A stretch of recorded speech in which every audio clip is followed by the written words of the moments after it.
तो ईआरसीपी परियोजना को लेकर के केंद्रीय जल शक्ति मंत्री गजेंद्र सिंह शेखावत ने प्रेस कॉन्फ्रेंस की है। केंद्रीय मंत्री ने कहा कि 21 जिलों को मिलेगा पीकेसी ईआरसीपी परियोजना का लाभ। राजस्थान के 21 जिले इससे लाभान्वित होंगे और पहले 13 जिलों को लाभ मिलना था। 21 जिलों के लोगों के लिए यह परियोजना है। देश में नदियों को जोड़ने का बेहतर प्रोजेक्ट बनेगा। 13 जिले, जो पूर्ववर्ती 13 जिले थे, अब 21 जिले हैं। उन 21 जिलों के आने वाले 30 साल तक के पानी की डिमांड को मीट आउट करेंगे। जो प्रोजेक्ट राजस्थान सरकार ने अपने खर्चे पर बनाने की बात की थी कि हम 15,000 करोड़ रुपए में बनाएंगे, राजस्थान की परिसंपत्तियों को बेच करके बनाएंगे, उसमें मात्र 3 जिलों अजमेर, जयपुर और टोंक के पीने के पानी की व्यवस्था थी। शेष 13 में से 10 जिलों के लिए न तो एक बूंद भी पीने का पानी था, न एक बूंद भी सिंचाई का पानी था। अभी विधानसभा में खड़े होकर के नेता प्रतिपक्ष और अन्य लोग बड़े जोर जोर से कह रहे थे कि हमारे सिंचाई का पानी खत्म हो जाएगा। तुम्हारी सरकार बना रही थी, उसमें तो पीने का भी नहीं था। नेता प्रतिपक्ष जिस जिले से आते हैं उसमें एक बूंद भी पानी उस जिले के लिए और उनके उस पूरे 10 जिलों के लिए एक भी बूंद पानी नहीं था। वो कह रहे थे कि 10 साल से राजस्थान 10 साल तक रोक के क्यों बैठे थे। परियोजना की परिकल्पना ही 2017 में शुरू हुई थी।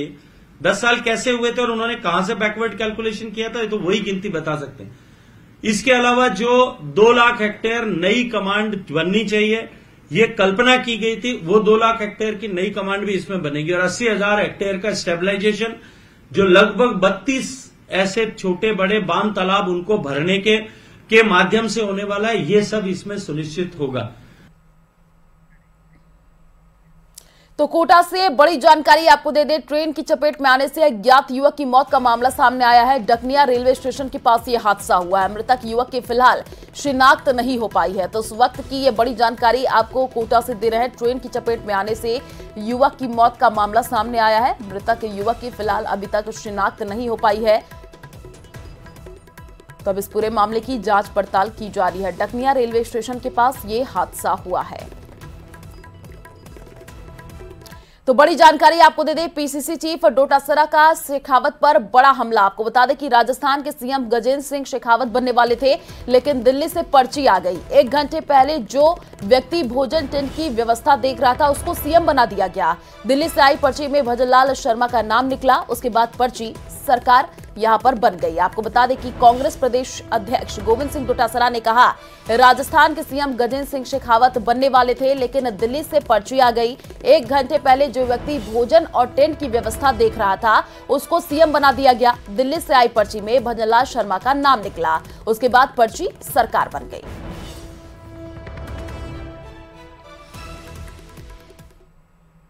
शिक्षा मंत्री मदन दिलावर ने ईआरसीपी को लेकर के कहा कि इस परियोजना पर केंद्र सरकार का विशेष फोकस है। ईआरसीपी परियोजना राजस्थान के लिए वरदान साबित होने वाला है।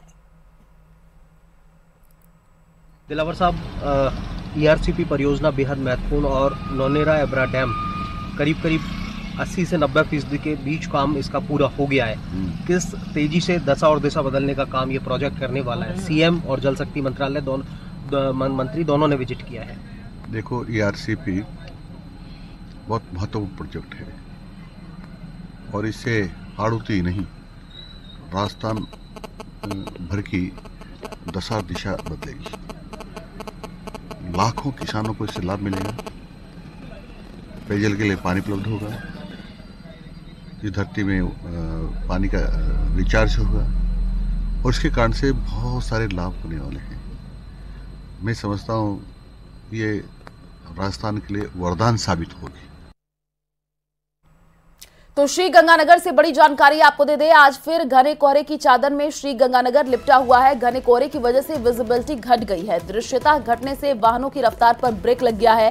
मौसम विभाग ने घने कोहरे को लेकर के येलो अलर्ट दिया है। तो इस वक्त की ये बड़ी जानकारी, घने कोहरे की चादर में पूरा जिला लिपटा हुआ है। श्री गंगानगर से बड़ी जानकारी, जहां पर मौसम विभाग ने घने कोहरे का येलो अलर्ट जारी किया है। आपको बता दें कि आज फिर घने कोहरे की चादर से जो जिला है वो लिपटा हुआ है और घने कोहरे की वजह से जो विजिबिलिटी है वो भी घट गई है।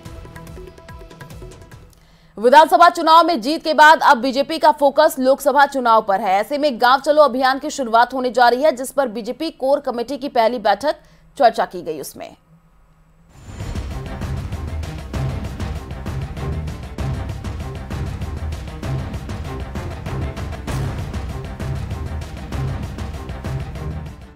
कमेटी की बैठक में मिशन 25 की तैयारी।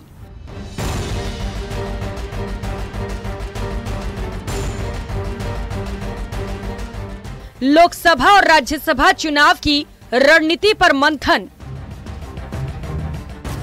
ये गांव चलो अभियान अभी 3 दिवसीय अभियान है, उसमें हम सभी लोग गांव में रहेंगे।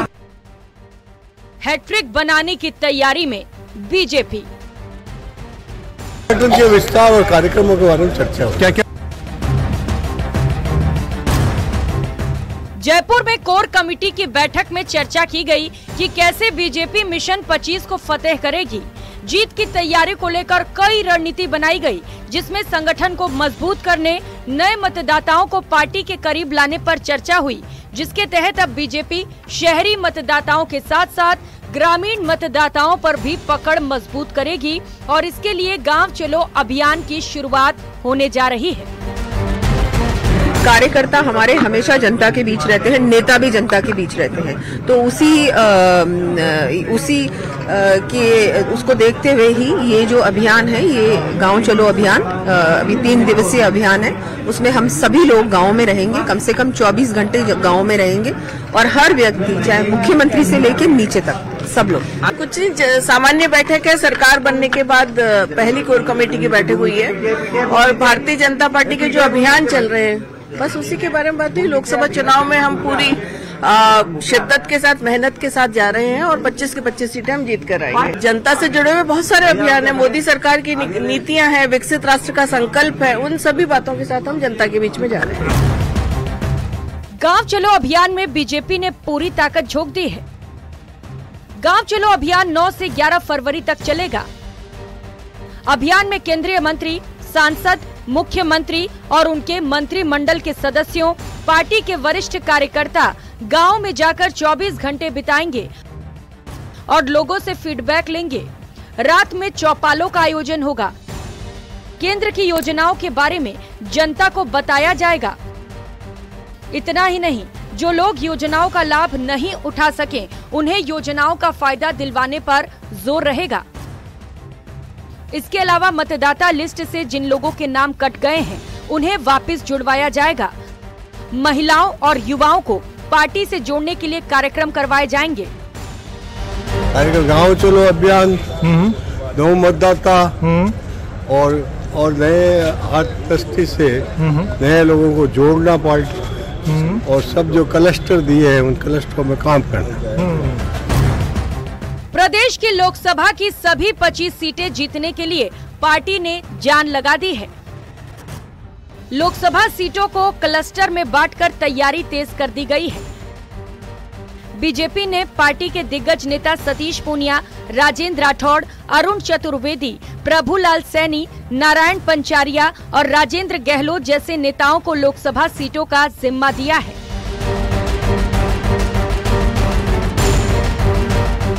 पार्टी कार्यालय में कोर कमेटी की बैठक में वसुंधरा राजे भी आई।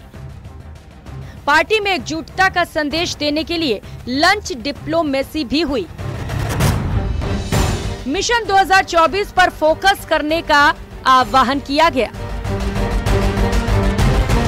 भगवान राम के मंदिर की भव्य प्राण प्रतिष्ठा, मोदी की गारंटी और विकसित भारत संकल्प यात्रा, ये ऐसी बातें हैं जिनके दम पर बीजेपी एक बार फिर से मिशन 25 को पूरा करना चाहती है, मगर उसे थोड़ा सा डर भी है कि विधानसभा चुनाव में जिन सीटों पर पार्टी का प्रदर्शन ठीक नहीं रहा, वहां पर कांग्रेस उसका खेल बिगाड़ सकती है।